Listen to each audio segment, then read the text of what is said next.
అందరికీ నమస్కారం అండి. నా పేరు Babji master. BJP party teachers కన్వీనర్గా పనిచేస్తూ ఉన్నాను నేను.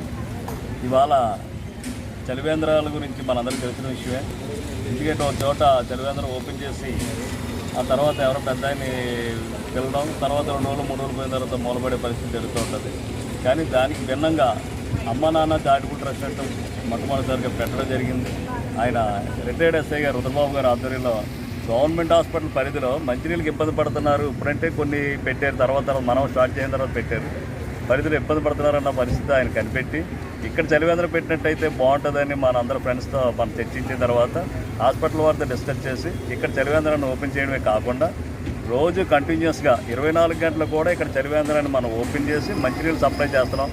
అంతేకాకుండా ఇలాంటి దాతల సహకారంతో మనం ఇక్కడ రండి, దాతల సహకారంతో మనం ఇక్కడ మజ్జిగని, పుచ్చకాయ జ్యూస్ అని ఇలాంటివి కూడా స్పెషల్గా పంచిపెట్టడం కూడా జరుగుతుంది. అయితే ఇక్కడ ఒక స్పెషల్ ఉందండి.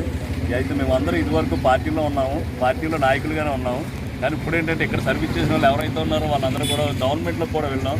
నేను వచ్చేటప్పటికి గ్రంథాలయ డైరెక్టర్గా ఉన్నాను, తమ్ముడు వచ్చేటప్పటికి కార్పొరేషన్ డైరెక్టర్, మీరు వచ్చేటప్పటికి సోమలమ్మ గుడి డైరెక్టర్గా పనిచేస్తున్నారు.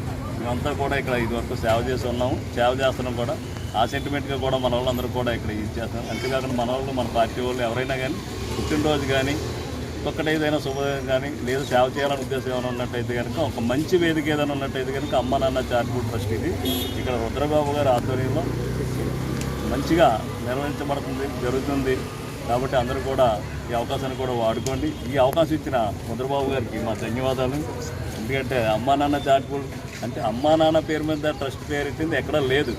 అలాంటి వీరే మొట్టమొదటిసారిగా పెట్టడం, మనందరినీ గుర్తు చేసుకునే చేయడం కూడా మాకు ధన్యవాదాలమ్మా. Thank you.